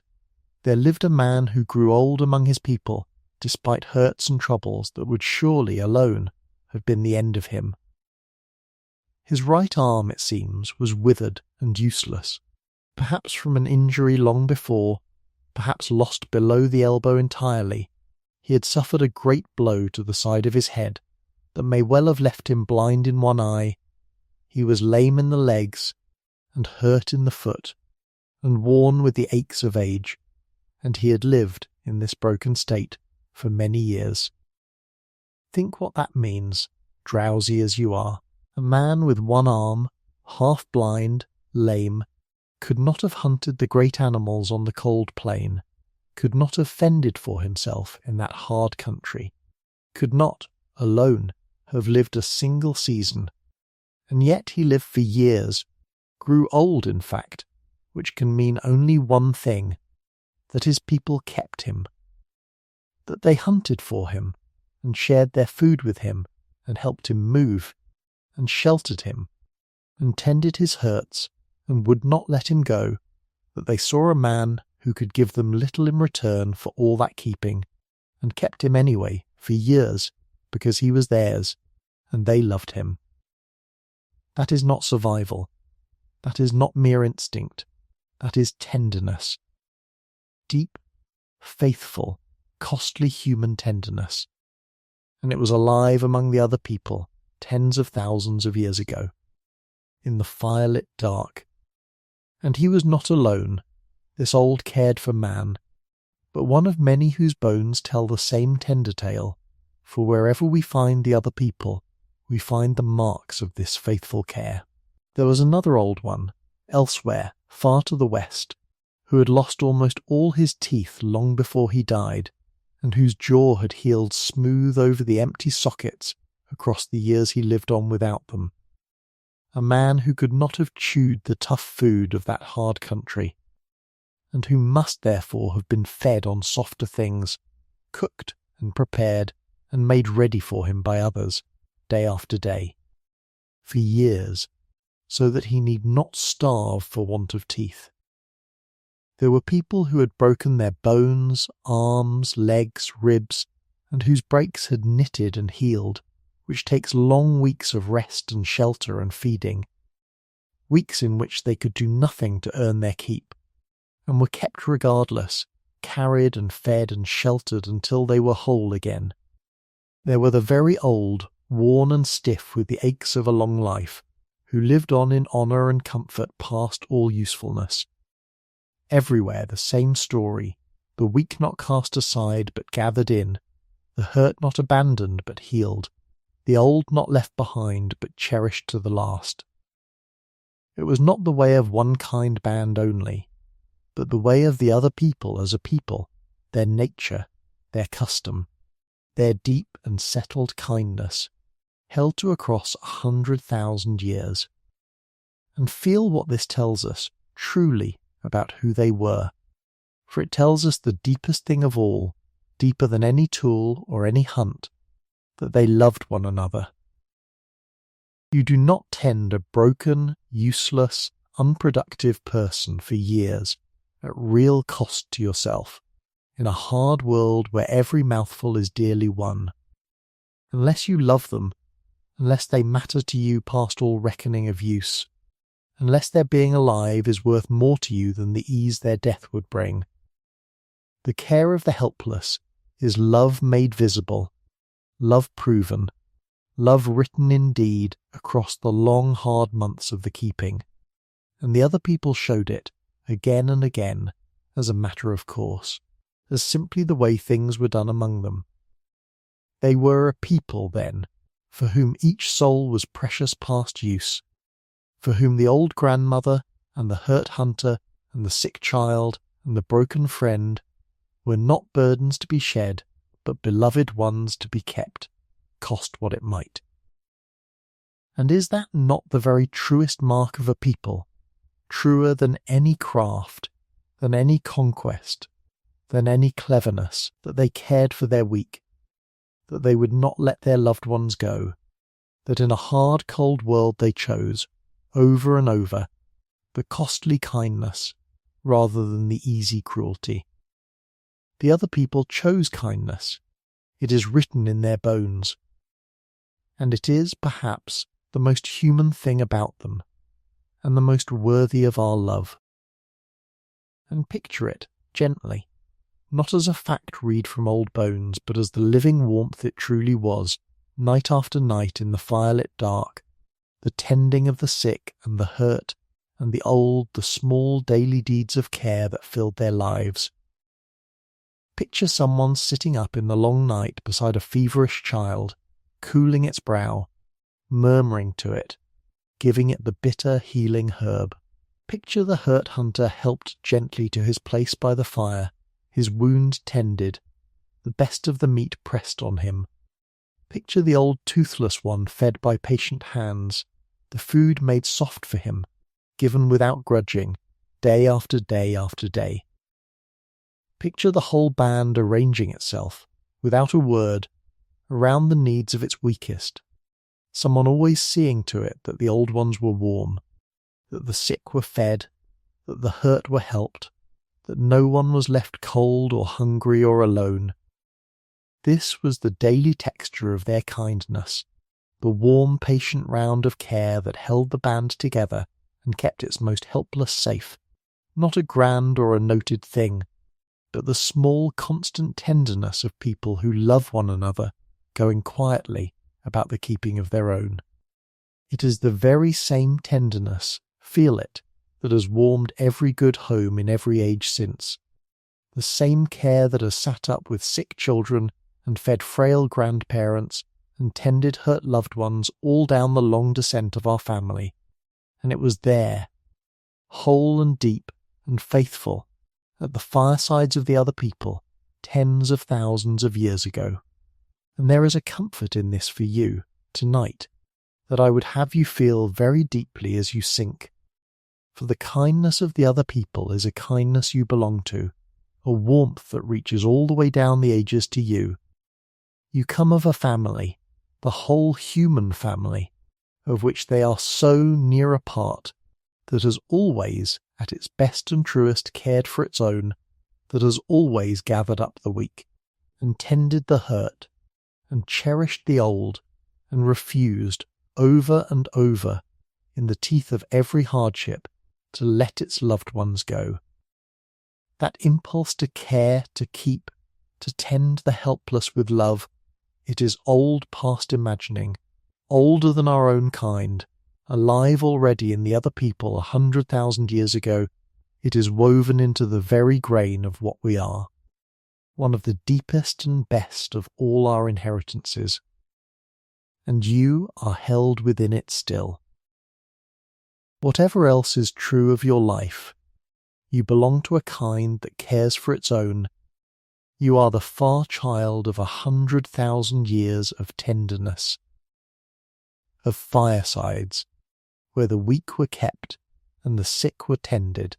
and the loved ones were never let go. Let that be a warmth about you. As you drift, you come of a caring people, a people who chose kindness in the cold, all the way back and all the way down, and their gentleness is your birthright, and it holds you, even now, even here, in the warm dark. So there they are, the other people, at their tenderest and their most human, sitting up in the night with the sick, feeding the toothless old one with patient hands, keeping the broken hunter safe by the fire through his long healing, cherishing their weak and their helpless past all use and all cost, for years, for love. It is written in their very bones, this kindness past all doubting, the healed hurts, the long survivals, the mark of a care so faithful that the earth itself still bears witness to it, and it is, of all the things we have seen tonight, the one that draws them nearest to us, and makes them dearest, and shows them most surely for the deeply human people they were. They loved, and they kept their loved ones, in the cold and the dark, at the edge of the world, tens of thousands of years ago. And out of hearts capable of such tenderness there rose, as tenderness always rises toward it, a reaching for something more, for beauty and for meaning, and for the marking of what is loved and lost, the first faint stirrings of the human spirit toward wonder. Let your breath go slow, and let us turn, softly, to that reaching, to the red earth and the first ornaments, and the careful laying to rest of the dead, to the wandering soul of the other people. So let us come now, softly and with wonder, to the reaching of their spirit, to the signs, faint and precious and deeply moving, that the other people felt the pull of beauty and of meaning, and reached toward it with their hands and their hearts, as we do, for this is a gentle marvel, and a lovely thing to grow drowsy upon. It is the nature of a heart that can love, as we have seen theirs could love, to reach beyond mere living toward something more, toward the beautiful, the marked, the meaningful, toward the adorning of the body and the honouring of the dead, and the wondering at the great mysteries of the world. And the other people, it seems, felt that reaching, and answered it in their own quiet way. Long ago they have left us signs of it, small and scattered, and often hard to read across so vast a gulf of time, so that we must speak of them with care and honesty, and not claim more than we truly know. Where I am guessing, I will tell you so, as I always do. But the signs are there, and they are real, and they whisper to us of an inner life, a wondering, a groping toward beauty and meaning in these our nearest kin, and that whisper, faint as it is one of the most touching things in all their long story. Begin with the red earth, the ochre, for it is the oldest and the surest of their reachings toward beauty, and it runs all through their world. In many places where the other people lived, we find the ochre, the soft red and yellow earths, the iron-rich pigments that stain the fingers and mark whatever they touch with a warm earthy colour, and we find it gathered, and carried, and ground to powder, and clearly used, though we cannot always say for exactly what. Some of it, no doubt, had plain and practical uses, in the working of hides or the making of things, but ochre is above all a colour, a rich warm blood red colour, and peoples the world over have reached for it across all of time to mark and to adorn, to colour the body, to paint the skin, to make the plain and ordinary beautiful and meaningful with the laying on of red.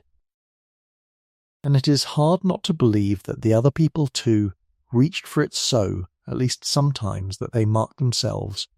or their things, or their dead, with the warm red earth, for reasons that went beyond mere use, for beauty, for meaning, for the deep old human wish to make a mark and mean something by it. Where I say this, I am partly guessing, and I own it, but the red earth is there, gathered and ground and carried, all through their long world, whispering of a people who saw colour, and wanted it, and reached out their hands for the beautiful. And there are the ornaments, the small worn treasures that speak most clearly of all of a wish to adorn, to make oneself beautiful, to wear a token that means something, and these are very touching to picture. In one old place we find the great talons of eagles, the mighty curved claws of those great birds, marked with the cuts where they were worked and worn, gathered, it seems, and strung or bound together, and worn as an ornament, a necklace or a token, upon the body of one of the other people, long ago. Think of the wish behind that, to take the fierce, beautiful claws of the eagle, the great bird of the high air, and wear them upon oneself, for their beauty and their meaning, and the pride or the power they carried. In other places we find seashells gathered and brought far inland from the distant shore, some pierced as if to hang, some stained with colour, carried all that way, surely not to eat but to keep, to wear, to treasure, because they were beautiful and rare. And there are hints of feathers, the dark and lovely feathers of great birds, perhaps worn for their beauty too. These are small things, and few, and scattered, but each one is a window into a heart that wanted beauty, that reached to adorn itself, that took plain claw and shell and feather and made of them something worn with meaning and with pride. It is the same wish exactly that has adorned every human body in every age since, and it stirred in the other people tens of thousands of years ago. And there are the marks, the faint deliberate marks that some of them, it seems, made upon the walls of caves and upon bone and stone, the first faint reachings toward the making of images and signs, and among the most wondered at of all the traces they left. Deep in some caves we find markings on the walls, lines and dots, and the stenciled outlines of hands, made by blowing pigment around a hand pressed to the rock, that may be very old indeed, old enough, perhaps, to have been made by the other people before ever our own kind came into that country, though this is much argued over, and I will not pretend to you that it is certain. And we find here and there marks scratched with care and clear intent onto pieces of bone and stone, patterns of lines, cross-hatchings, deliberate and not accidental, made by someone who meant to make them. What they meant by these marks we cannot know, and I will not invent it. Perhaps they were counts, or signs, or the plain pleasure of pattern, or something we can no longer even imagine. But the making of a deliberate mark, a mark meant to mean or to be, is a deep and wondrous thing, the first faint dawn of all the art and the writing that would ever come, and it seems the other people, in their own way, reached toward it, laying their marked hands upon the rock in the flickering dark, saying perhaps the oldest and simplest human thing of all, I am here, I am real, I was. And there is the deep cave, and the strange and lovely mystery of what some of them once did within it. For in one place, far underground, beyond the reach of any daylight, the other people did a thing so purposeful and so strange that it fills us with wonder, and it is a haunting thing to drift upon. Deep in the black heart of a cave, far from the entrance, down where no one goes without made light and real courage, someone long ago broke off many pieces of the stone that grows upon a cave floor, the smooth stony pillars, and carried them together and laid them out with care into great rings, deliberate circles built up upon the cave floor in the utter dark, and among and upon them they made fire, for the stones are marked with old burning. We do not know why. We cannot know why. No one lived down there in that lightless deep. It was not a home. It was something else, something made on purpose, in the dark, with effort and with fire, for a reason that mattered to them, and that we can no longer read. And there is a great wonder in that, and a kind of awe, that these people went down so long ago into the deep dark of the earth with their small lights, and built something there, purposefully, meaningfully, for reasons of their own, reached in the blackness under the world towards some purpose beyond mere living. What it was I cannot tell you, and I will not pretend to. But that they did it at all is a wonder, and it whispers as clearly as anything they left of minds that reached beyond the daylight world toward mystery and meaning. And there is, at the last, the tenderest sign of all, the way they laid their dead to rest, for the other people, it seems, buried their own, with care, and it is among the most moving things we know of them. In place after place we find them, the bones of the other people, lying not scattered and forgotten where they fell, but gathered, and laid down with care. In graves, a body placed gently in a hollow in the earth, sometimes curled as if in sleep, sometimes with the limbs arranged, laid to its rest by hands that cared.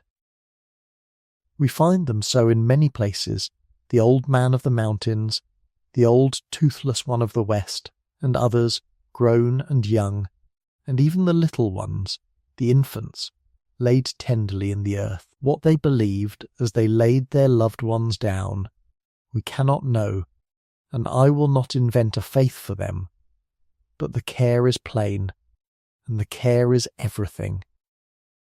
To bury the dead, to not simply leave the body, but to make a place for it, and lay it down gently, and cover it over with care, is to say that this one mattered, that this loss is grieved,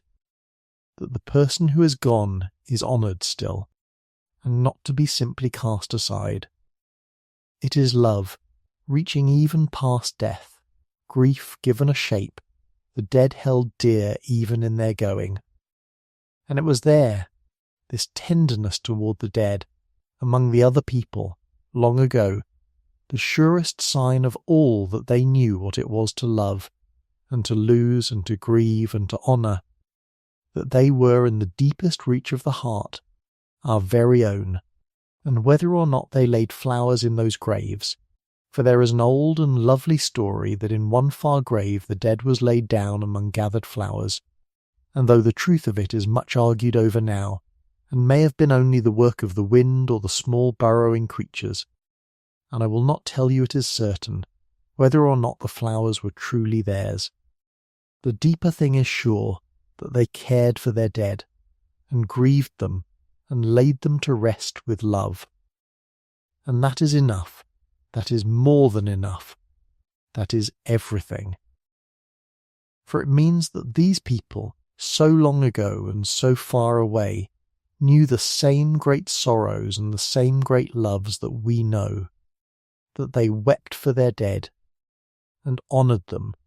and could not simply let them go, that they had within them the whole depth of the human heart, its love and its grief and its reaching toward meaning and its wish to say that a lost life mattered. The wondering soul, the loving heart, the spirit that reaches past mere living toward beauty and meaning and the honouring of the dead, it was theirs, as it is ours, and across all the vast gulf of the ages, it is that, more than anything, that makes them kin. Let your breath go slow, and hold that gently as you sink, that they loved and grieved and wondered, and reached toward beauty, exactly as we do, that their hearts were our hearts, tens of thousands of years ago. So there they are, the other people, reaching in their quiet way toward the beautiful and the meaningful, gathering the warm red earth, stringing the eagle's talons and the far-carried shells to wear, laying their marked hands upon the cave wall in the flickering dark, building their strange rings in the deep of the earth, and laying their beloved dead to rest with grief and care. Faint the signs may be, and hard to read across so vast a distance, but they are real, and they whisper, all of them, of an inner life, a wondering, a loving, a reaching toward meaning, in these our nearest kin, and in all of it, in the love, and the grief, and the wonder, and the care, they show themselves, past all doubting, for what they truly were, not another and a lesser thing, but another kind of us, sharing the very depths of the human heart. And that brings us, gently, to the last and warmest truth of all, the deep kinship between them and us, the way they are, quite truly, our family still. Let your breath go slow, and let us come, softly, to the close of the night, and to the tender truth of how near they are, and how they live in us yet. So let us come now, softly, to the last and warmest truth of the night, to the deep kinship between the other people and ourselves, and let it settle over you like a warm covering as you sink, for it is the gentlest truth of all, and the one I would most like to leave you holding as you drift down into sleep. All through this long quiet night we have sat at their fires and gone among their families, and seen how very human they were, how they made warm homes against the cold, and hunted with courage, and worked with skill,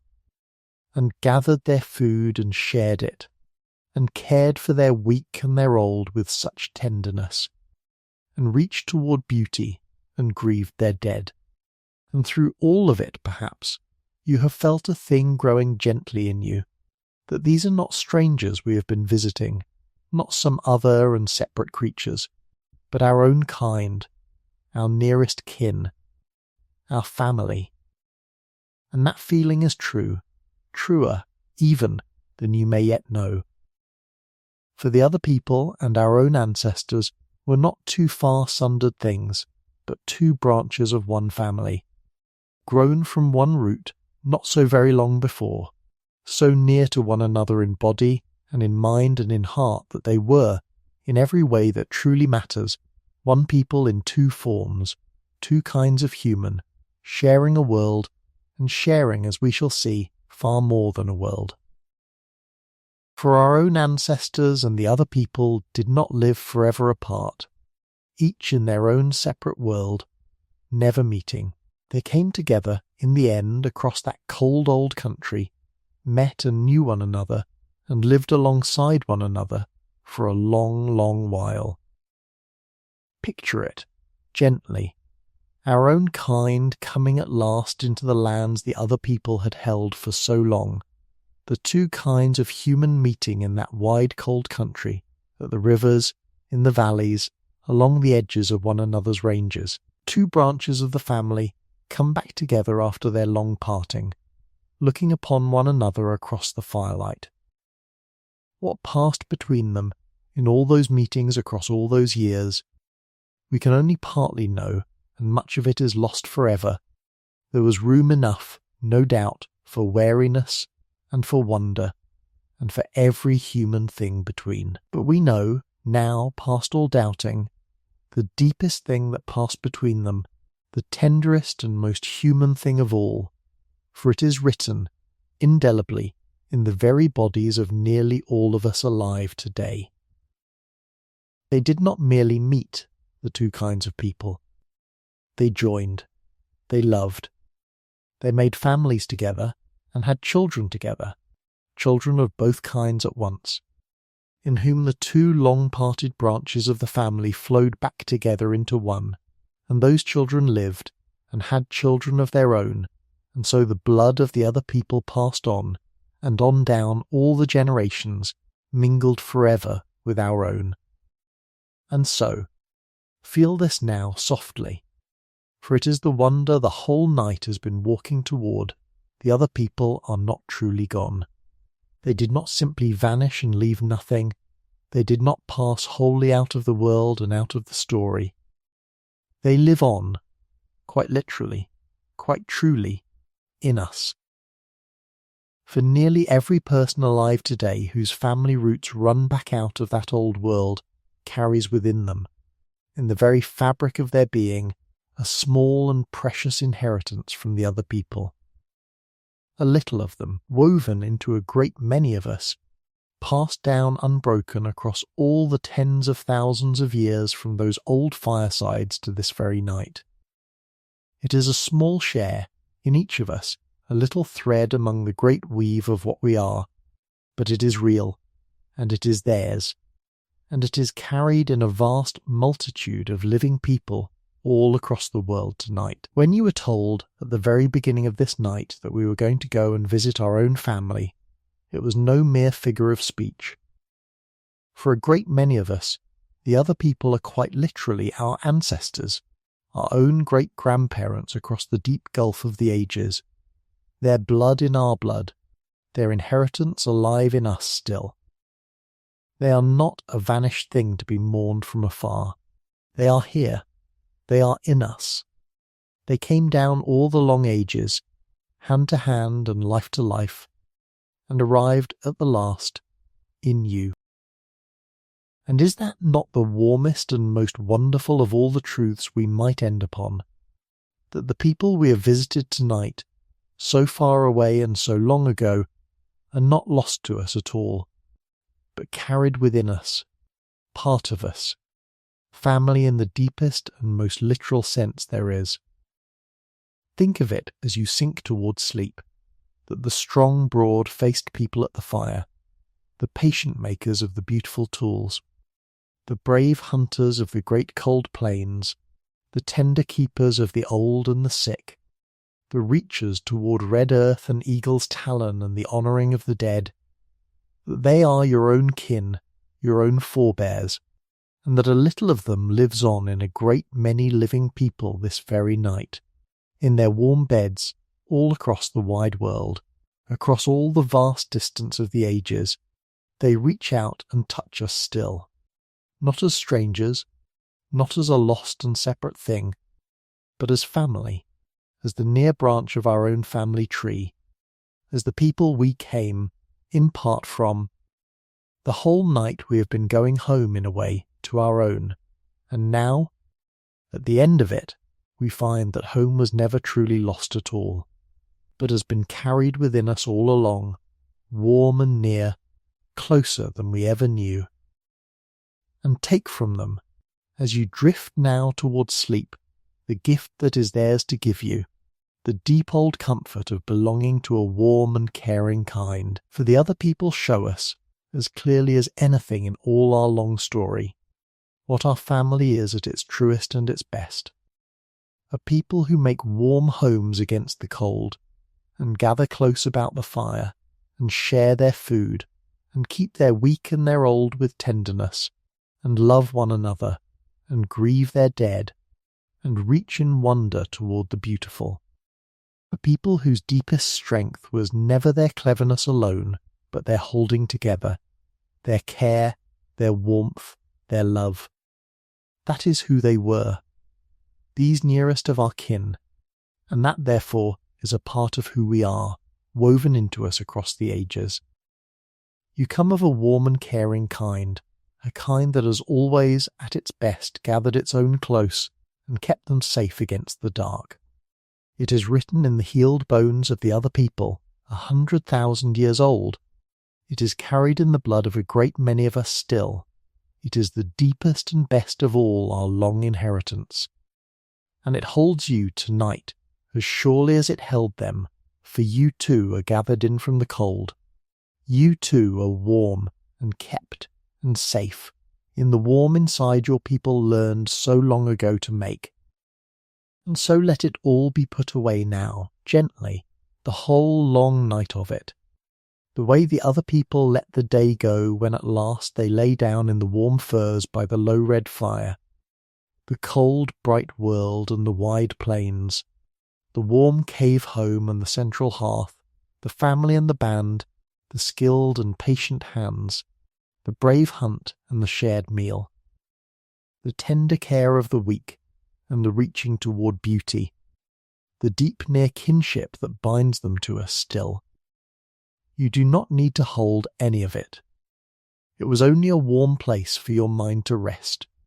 a gentle company to keep you as you sank, and it has done its work, and carried you where it meant to carry you, here to warmth, to stillness, to the very edge of sleep. And now it may be set down, all of it, and drift away like the smoke of an old fire rising and thinning and vanishing among the stars. Let your body sink down heavy and easy into the warmth that holds you, the whole dear weight of you, the way the other people sank into their furs when the long day was done, and the fire was warm, and there was nowhere further they needed to go. Let your breath go long, and slow and even, like the breath of a whole band sleeping close and safe in a good camp, in a good country, at the end of a good day, with the fire keeping its low red watch and the great night standing harmless and far away beyond the light. And feel your body growing heavier now, and softer, sinking further into the warmth with every slow breath. For there is nothing left tonight that asks anything at all of you. Let your legs lie heavy and still, the legs that carried you through all the day. Let them rest now, for there is nowhere left to go tonight, no cold plain to cross, no hill to climb, nothing but the warm bed and the deepening dark. Let your hands lie open and easy, the hands that did so much. Let them rest now, for all the day's work is wholly done, and the fire is tended, and the food is shared, and the people are safe. Let your jaw soften, and your shoulders come down, and the small muscles around your eyes grow smooth and unneeded, and your whole body settle, warm and heavy and content, into the deep soft holding of the night. Let each slow breath out carry you a little further down, a little deeper into the warm dark, the way the low fire once carried the other people down into their good sleep. There is nothing to watch for tonight, and nothing to solve, and nowhere at all you need to be. There is only the warmth, and the dark, and the slow soft breathing, and the long gentle sinking down and down towards sleep. For the other people are sleeping now, in your mind's warm eye, the whole close band of them lying down at last in the soft deep furs by the low red glow of the hearth. The children curled warm and safe among the grown, the old ones resting easy in the best warm places, the hunters and the makers and the gatherers all lying down together in the good warm dark, close and safe among their own, with the fire keeping its low warm watch, and the cold, enormous night shut safely out beyond the ring of its light. They are warm, and they are fed, and they are safe, and they are together, at the end of another good day in their cold, bright world. And they are letting the day go, and softening, and sinking, exactly as you are, down into the oldest and sweetest rest there is. Let yourself sink with them now. Let the warm dark gather you in as it gathers them. There is no distance between you and them tonight, only the one warm human sleep that has held our whole family safe through every night since the very beginning. The other people and you alike, warm by the fire, at the end of the day drifting down together into the dark. Sleep now. Rest well. You have gone so very far tonight, all the way back to the warm firesides of your own nearest kin, and found there not strangers, but family. A warm and caring people, brave and skilful and tender, who made their home against the cold and loved one another in the dark, and who live in us, a little still. Let the warmth hold you. Let the fire burn low. Let the long night of the world go by outside, harmless and far away, while you lie safe and warm and deeply cared for in the very heart of everything your people learned so long ago to make against the cold, the warm home, the shared fire, the close-kept love. There is nothing left to do, and nothing left to hold, and nowhere at all you need to be but here, warm and safe, and among your own, at the end of the day, drifting, and nearly gone. And whenever you should find yourself here again, in the quiet, in the dark, in need of a little peace and an old gentle story to carry you down into sleep, the fire at the calm archive will be burning low, and there will always be a place kept warm for you beside it. Good night.